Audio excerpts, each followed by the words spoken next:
Support for this video comes from Manscaped, our go-to for men's grooming tools. Manscaped is here to provide you the best tools for your grooming experience.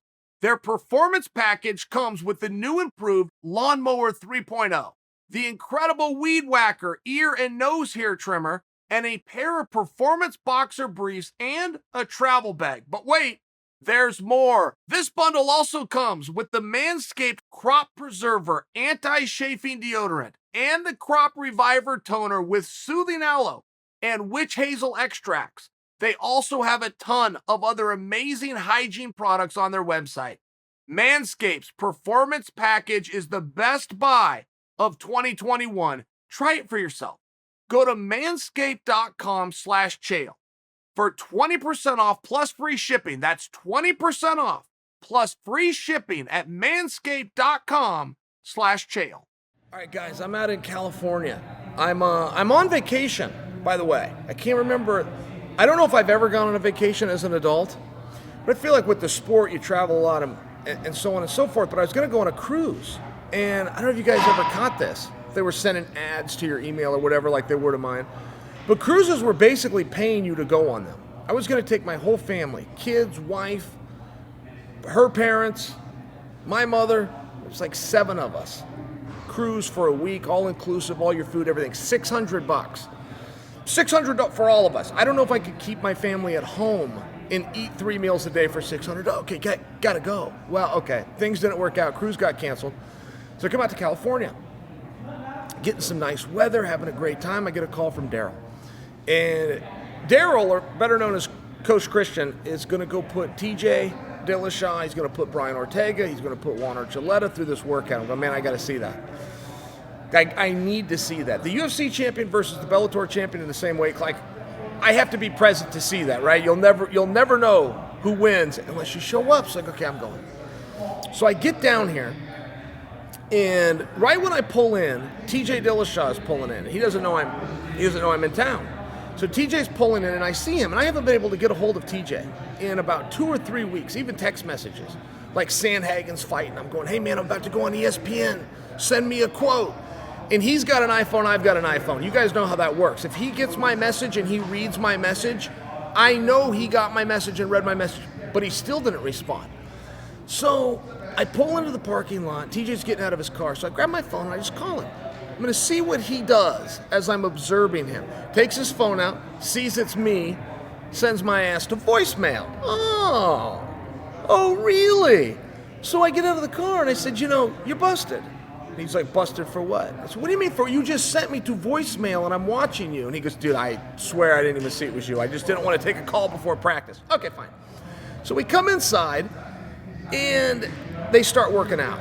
Just Juan and TJ. Ortega wasn't here yet. So Juan and TJ are working out. And I will tell you one thing I did not know about TJ Dillashaw till today. TJ's mean. I did not know that. Like, as an observer watching TJ fight, I put things in order. But his number one thing for me as an observer would be finesse. And I would put finesse in a category, a similar word to athletic, where he's going to use movement, he's going to use speed, he's very tactical as you start to break it down. Well, after watching him today, I might put mean as he's very aggressive. And he's going with Juan Archuleta. Now that's relevant because TJ is as good of a fighter as I've ever seen. But Juan Archuleta is as good of a competitor as I've ever seen. And so it's vastly different, but you see guys like this all the time, from the Olympic championships to world championships in sports. They're one of the two. You're either more skilled than everybody else, you can win the gold medal, or you're meaner, you're in better shape, you go harder. That'll also win you a gold medal. It's very rare that you see both. And one of the reasons I wanted to see these guys in practice, this closed-door training session, is, well, what wins out? Is it athleticism or is it grit? I mean, they're very, very different fighters. So one thing that you'll do, and I used to do this every day too, but I did it for warm-up. It's called drilling. Okay, allow me to condescend as though you don't know what drilling means. But if I'm going to drill, I'm going to have a partner. And that's where a coach will show a technique, and I'm going to go practice the technique. Now, my partner is going to make me look good. My partner is going to let me get just to where I want, change elevation, get my hands. It's not an emphasis on speed when you're drilling, it's an emphasis on correct technique, on body mechanics, on skill building and learning. That's the emphasis to a drill. After I go, we get up, and then he goes, and I make him look good, and I make sure he has success. It's very hard to get frustrated when drilling because it's not competitive. Again, I did it every day. It was a warm-up. I couldn't get mad during a drill if I want to know how to get mad. I'm just getting warmed up. TJ had the eye of the tiger. TJ was doing drills and getting mad. TJ was getting drills and getting frustrated because this wasn't in the right position, or he wasn't coming under the arm the way he was getting frustrated. Going, man, I didn't understand he was so competitive.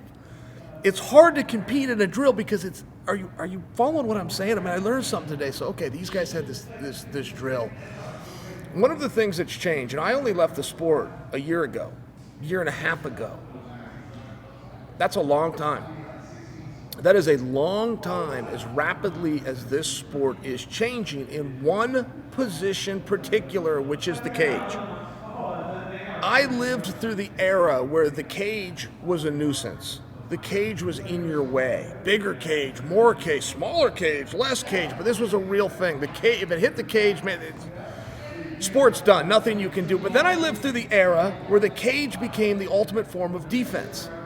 If you wanted to frustrate a wrestler or you were worried about the wrestling, you could just go up against the fence.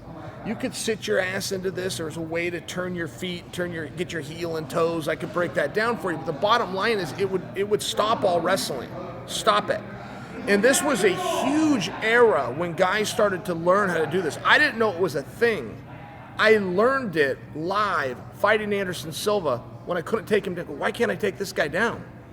And I didn't know what it was he was doing. We were up against the fence, but I didn't understand the positioning of some of these nuances. They came out of Brazil. He beat me to it. I share that with you because then you bring in like a Khabib did all of his offense against the fence. So when these guys were going through the era of using it for defense, Khabib was learning how to be offensive in light of their defense and having success with it. So seeing Juan and TJ drill today, they had a real emphasis on cage work. And just watching some of the nuances, how you're going to drag a guy off, if your hands are tied up because your upper body, how you're going to step in with your feet, create some space, off balance, trip this way, fall that way. I've seen Khabib do it at a distance, and I think I understand what he's doing. I think I understand it, but to be shown it and trained it perfectly, I just didn't come through that era, even though that was a year ago. It's that new. So I was learning all sorts of stuff, and Ortega comes in right at the end of practice. And I don't know if, I thought maybe these guys were going to go live. Okay, I'm going to see these three hammers go at it. But it didn't happen. They're going to come back. They just use this as a drill, use it as skill building. Got a good sweat for a little over an hour, learn some techniques, go home, rest up a little bit. They're going to come back and go live this afternoon. So I'm hoping to get back to it, but I've already snuck away on my vacation. Right, I got family time, so I don't know if I'm going to be able to pull this afternoon's workout. But if I do, I'm going to keep you guys posted because there's some pretty intense stuff going on over here. By the way, did I mention about Dillashaw? He's mean.